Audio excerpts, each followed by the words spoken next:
of its renewed effort to promote primary school education among disadvantaged pupils. The program entails the provision of 1 meal a day to 500 school children, each from both camps. Accordingly, a total of 1,000 children will benefit from the program every day for the next 8 months. The Chief of the Air Staff, Air Marshal Sadiq Baba Abubakar, mooted the idea of the school feeding scheme so as to reduce malnutrition among the pupils in order to give them the opportunity to attend school in good health. It will be recalled that only recently the Nigerian Air Force airlifted 4,000 cartons of Indomie noodles donated by Tolaram African Enterprise worth 10 million naira to Maiduguri to supplement the nutritional program for children in IDP camps. The NAF intends to intensify its humanitarian efforts in the crisis area as part of its contribution to adding value to the society and as a means of winning the hearts and minds of the populace.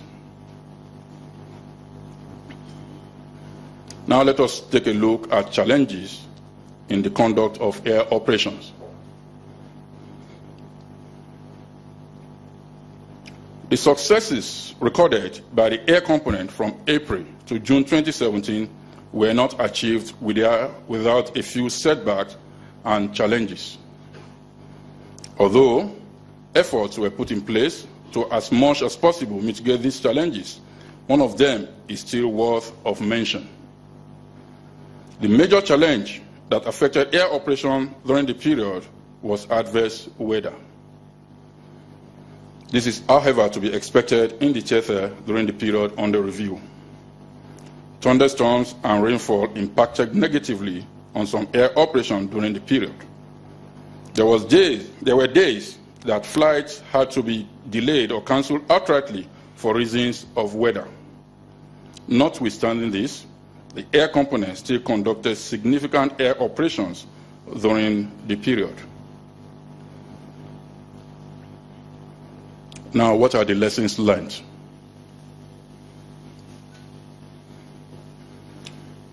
Permit me to first of all put on record that in the conduct of our operation in the Northeast, the air component and by implication, the Nigerian Air Force places the highest premium on the preservation of life and properties of innocent citizens. We have had cause to abort several air interdiction missions when there were slightest indication that the strike would directly or indirectly affect innocent civilians as well as women and children.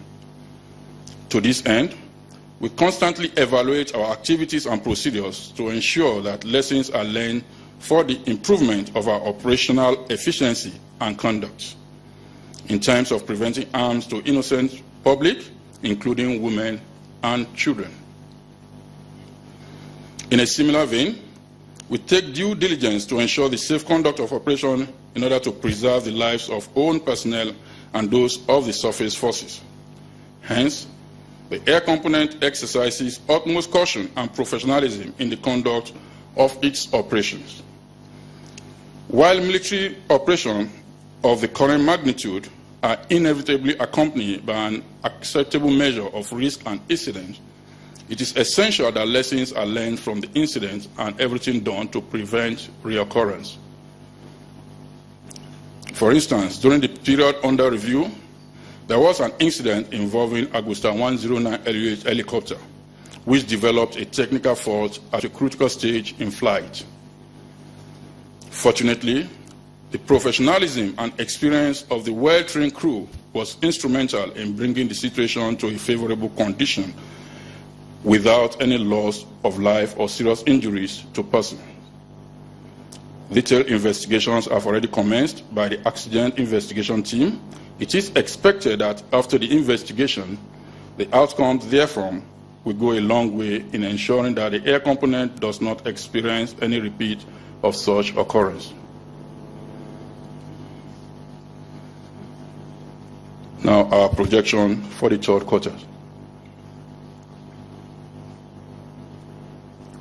In view of the prevailing weather and the associated environmental impediments, operations by the ground troops have not continued at a desirable pace. Such a situation, though common to both sides of the conflict, increases the opportunity and freedom of maneuver for Boko Haram terrorists to still constitute a nuisance to a few locations. Currently, the sect has adapted to the use of foliage and the dense vegetation to evade detection by own ISR platform. Thus, the air component in sustaining its offensive air operation against the sect will intensify efforts to find, locate, and destroy all the vestige of Boko Haram terrorists within its assigned area of responsibility and beyond. This will be an area of utmost importance as we progress into favorable weather conditions to guarantee surface forces the desired freedom of movement and maneuver. Accordingly, the projection of the air component in the next quarter are: 1. To conduct ISR, armed recce, close air support, and air interdiction operation in support of ground troops operation in Sambisa and other areas in the theater. 2. To vigorously pursue the employment of other sources of intelligence gathering to augment products from our ISR efforts. 3. To intensify aerial operation in support of multinational joint task force operation, that is Operation Rawankeda, in northern Borno and the Greenbelt region. 4. To sustain intelligence, surveillance, and reconnaissance around the theater with a view to conducting independent air interdiction mission on confirmed targets. 5. To continue the support of humanitarian and medical outreach program in Bama and Dalori IDP camps with a view to winning the hearts and minds of the civil populace.